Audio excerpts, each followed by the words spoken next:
High, day one in my life. সকাল সকাল উঠে চলে গেলাম দোকানে। দোকানটা একটু ঘুরিয়ে দিলাম, কেবল নতুন শুরু হচ্ছে তো একটু ছোটো, মানে এখনও রেডি করা হয়নি।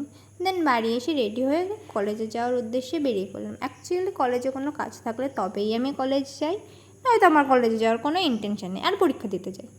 দেন কলেজ থেকে বাড়ি এসে রেডি হয়ে সবাই মিলে একটু চলে গেলাম ক্যাফেতে ঘুরতে যাওয়ার জন্য। এই মহিলা যে কেন বারবার মুখ ঢাকে আমি বুঝতে পারি না, ওর যে কী সমস্যা ক্যামেরা দেখলে কে জানে। আর এনার তো পোজ দেওয়াই হয় না, ভগবান একে যে কী দেখে বানিয়েছে কে জানে। দিনরাত 24 ঘন্টা শুধু ফটো তুলে দে, ফটো তুলে দে, ফটো তুলে দে। এখানে এনে চা সার্ভ করছে সবাইকে, তাও মুখ ঢাকে কেন কী জানি। দাঁড়ান, গরম। আরে গরম না, মাটির কাপে দিয়েছে, ঠান্ডা হয়ে গেছে।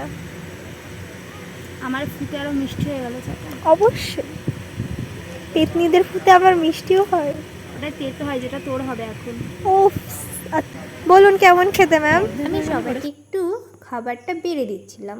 এটা আমার কাল হয়ে গেছে, ঠিক আছে। এদের সাথে বেরোবো আর অপমানিত হব না, এটা তো হতেই পারে না। আর এই মহিলাকে দেখুন খাওয়ার জন্য কীভাবে তাকিয়ে আছে। ভাই দাবে আড্ডা মারছিলাম, দেন বাড়ি এসে চেঞ্জ করে ফ্রেশ হয়ে শুয়ে পড়েছি। আজকের মতন এইটুকু, দেখা হবে অন্য কোনো ভিডিওতে। টাটা।